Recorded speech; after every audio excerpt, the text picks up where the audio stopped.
All right, you know, I've been going through my seeds the last couple of weeks, and I've got a couple previous videos where I talk about storing my seeds and labeling them and organizing them and stuff like that. But anyways, I came across a packet of some corn that I had. Now, it was just labeled Bantam, and it just said 2004. Now, sometimes I get kind of like, it's this adult ADD I talk about. I just wrote on it really quickly, 2004 Bantam. I don't know if it was collected in 2004 or if it was going to be planted in 2004. So basically I've got corn that is about 10 years old. Now corn, the viability of corn is only a couple years stored under right conditions. So now it got me thinking. I think what I was going to do is I was going to test this and see what my viability was. I've been talking to an older gentleman online, and he's kind of become a really good friend. Believe it or not, I've never met him, but we talk online. He's in his 70s. He's been growing for like 60 years. And he told me what to do is to take some hydrogen peroxide, boil water, and then take a pot of boiled water, let it come to room temperature, and then take a cup of that, put a couple tablespoons of hydrogen peroxide in, and let it sit in there for a couple hours. And then dump it out, rinse your seeds with some of the room temperature water that was boiled. Basically you're sterilizing it. And then do it again. Put another cup, put your seeds in there, and then a couple tablespoons of hydrogen peroxide. And then, I don't know the purpose of,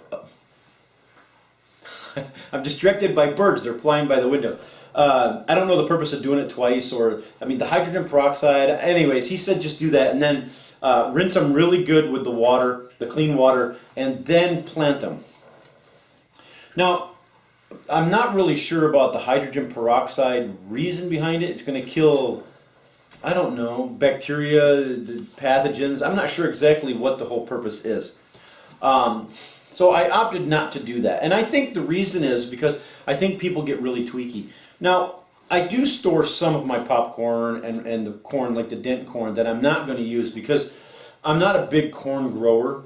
Because you put so many resources into growing corn, it takes so much nitrogen, and it takes a lot of water, and sometimes you get these big 10-foot stalks and you get 3 ears of corn. You know what I'm talking about. So I'm not a big corn grower. So I do have some frozen that I know I'm not going to be using for 15, 20 years.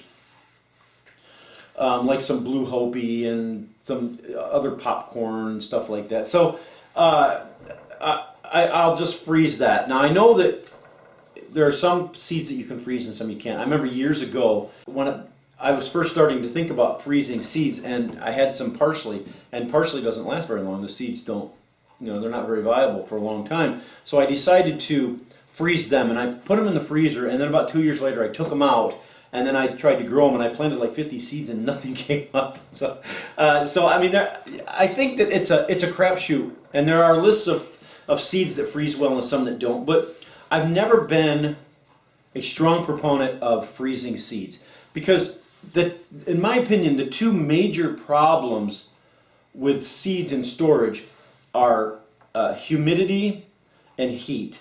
Now, some will say light, but if you store them in a cool place, okay, light, yeah. To me, I think maybe the light has something to do with the heat, or I'm not sure, but I don't worry an awful lot about light. Now, I don't store them in light. I don't set these in the windowsill as long as it's cool and dry. Don't get me wrong, I'm not saying that. But a lot of times I don't worry about, I'll take them out and I'll sort them and things like that. People are really tweaky about the light. So, yeah, I do store them in cool, dark places. And I think, but the biggest thing is, in my opinion, is the moisture and the heat. So now where I keep my seeds, almost all my seeds are in a room that usually stays in the 60s. And it's usually dark in there. We don't use it an awful lot.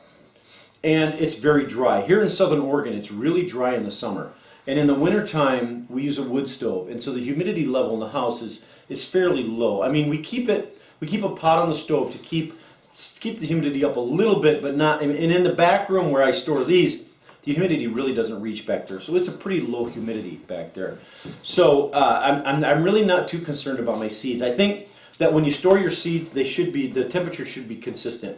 If you keep it like in the 60s, try all year long. Now in the summertime, it'll get in the 70s back there, but not like, high 70s. It's fairly cool. So as long as the temperatures don't fluctuate a lot. One of the reasons why I don't like freezing my seeds is because freezers have a high moisture content, and you have to put them in jars, and you have to put like desiccant in there, make sure it's sealed real tight, and then if you're going to use them, you pull them out, you got to let them come to room temperature, and then there's always this worry that your seeds are going to get moisture on them and then they're going to go south on you. So I don't worry about it. Hey, Pooch. So I don't worry about it an awful lot.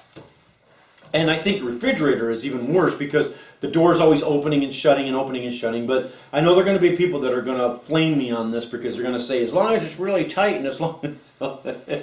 So I got you. I totally get it. If you store them in the refrigerator or the freezer and it's a tight seal and it's worked for you, I'm all for that, and thumbs up, so it's great. But I don't stress over doing all that, especially if I'm going to be using my seeds soon.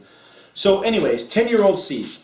Now, this method here, I think I can skip that. If maybe they were older than 10 years, but I really think that because of the conditions that I store my seeds in, cool and dry, I think I'm going to get okay germination. I mean, usually with corn, after a couple years, you're going to get 70–80%. So everybody knows how to test their seeds. They get them a wet paper towel, they lay their seeds out in a paper towel, and then they fold the paper towel up nice and wet, and they stick it in a bag, a Ziploc, and zip it up about 3/4 of the way, let a little bit of air out. And then they check them every day, make sure it's not drying out, and then keep it moist but not soaking wet. I put them in the paper towel, and this was about 7 or 8 days ago. I was on the 11th I did this. I want to leave them in there, let them go through the whole process and not check them every day, and just let all of them, if they're going to germinate, and I checked this to make sure that the paper towel was still wet. So anyways, I'm going to bring you in closer, and I'm going to open it up, and I'm going to show you the results. Okay, so let's take a look at this here.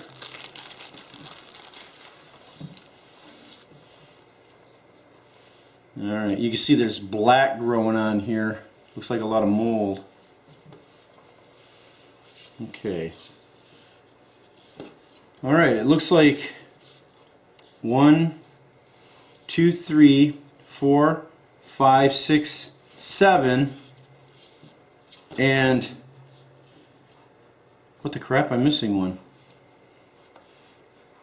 6, 7. All right, well, we're gonna call the last one non-germinated. So it looks like we got 7 out of the 10, and so I don't know what happened. It must have. Oh, there it is. Fell through the hole. Okay, there it is. It wasn't germinated. So. All right, so we got 1, 2, 3, 4, 5, 6, 7, and 3 that did not. And this black, you'll see this black is from this from the ones that didn't germinate. It looks like I don't see much black on these. So, anyways, probably because I left them in there so long. Anyways, so looks like 70%. Now that I'm pleasantly surprised with that. So that's to me that's 70% in 10 years. That's to me that's incredible.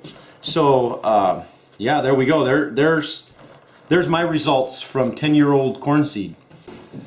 Okay, so there's the results. Now, it's really surprising that I would get 70% out of 10-year-old corn seeds. And I know a lot of you are probably thinking there's no way he did, but cross my heart, God's honest truth, I got 70% out of old corn seeds. So I just wanted to stress how important it is to keep your seeds dry and cool. And I think that's, and dark. I got to throw dark in there because I know that the heat does destroy the seeds. Don't start sending me. I know a lot of you going typing already. Don't bother typing. I know that you're getting already on the keyboard. So dark too. So dark, cool, and dry. That's more important, I think, than putting them all wrapped up and sealing them tight and put them in the freezer. Now I'm not telling you don't do that. Because if you store your seeds and they don't last, and then you're going to get mad at me. So don't get mad at me. I'm just telling you, this is how I do it, and it's worked okay for me. I got corn that I can grow. So I wanted to show you guys that, because there's been a lot of people that, when I started posting those videos about storing my seeds or organizing them, I had a lot of people sending me messages about, well, what are you going to do with those boxes, and how are you going to store those, and how are you going to put those cardboard or those wooden boxes that I made, how are you going to stick those in the freezer, how tight are the jars that you... I don't stress that. I don't stress it. So they're not going to go in the freezer. I just wanted to let everybody know that they're not going in the freezer. So, okay, guys. I never like shooting video like this, holding a camera out like that, because my arm gets doggone tired. I've watched some videos where people hold it out for like 20 minutes. And I just buff people, I guess. But anyways, when I was at the end of that video, one of my dogs decided that he had to come out and go to the bathroom. And it's almost dark, so I needed to get him out here, and I wanted to get this video uploaded, so this is where I'm at. But anyways, I know probably a lot of you noticed a blooper, and I apologize if it's going back and forth. But a lot of you probably noticed a blooper in that video. What I'm going to do is, the first 10 people that send me a message through the YouTube messaging system that can tell me what the blooper was accurately, and it's not losing that one seed, that 10th seed. But and the first 10 people that can message me through the system, through the messaging system, and tell me what the blooper was. So the first 10 are going to get 2 packs of mystery seeds that I have abundance of, that I wanted to give away to people and kind of bless them. So, all right, so good luck with that. So the first 10 people are going to get 2 packs of mystery vegetable seeds. All right, so good luck with that, guys, and I hope you guys all caught it. I know some people probably, you guys are sharp. You guys probably caught that right away.